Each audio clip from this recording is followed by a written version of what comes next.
Then hello, welcome to RVN Music Zone. Rahul Gandhi के जलवा चलत है बाजार में, चर्चा होवत दिन रात काम औ दुआर मां। ओ हासत गावत निकले संग चलते हजार मां।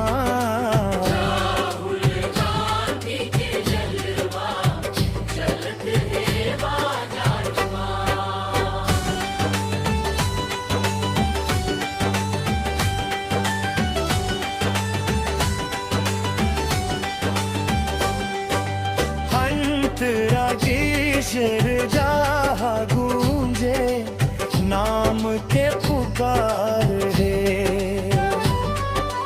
गाँव के कलियंग मन बस के चर्चा बार बार है। कोनो कहे नेता बड़े, कोनो कहे विचार है,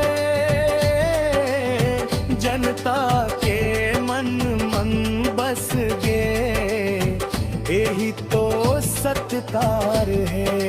ओ आत बादार जावत लोगन देखत रहला, अपन अपन बात कही थे सुनते सब के चाहला।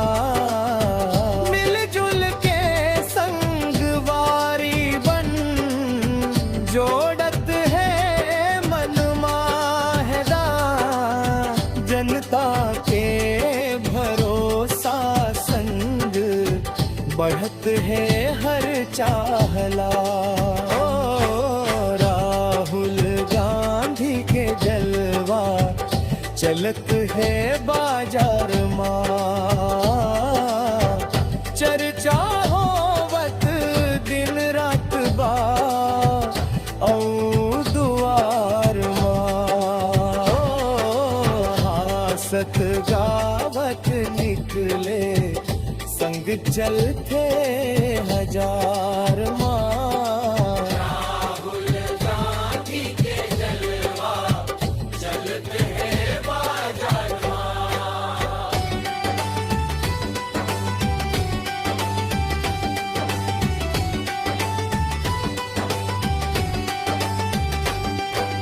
मांदर बाजे जोर जोर नाचे गाँव के जवान, लोकतंत्र के रंग मरंग ये पूरा मैदान। कोनो देथे ताली, कोनो गाथे गुणगान, चर्चा में रही थे हमेशा बनके जनता के पहचान। ओ राहुल गांधी के जलवा चलत है बाजार मां, चर्चा होवत दिन रात गाँव औ दुआर मां। हो हासत गावत निकले संग चलते हजार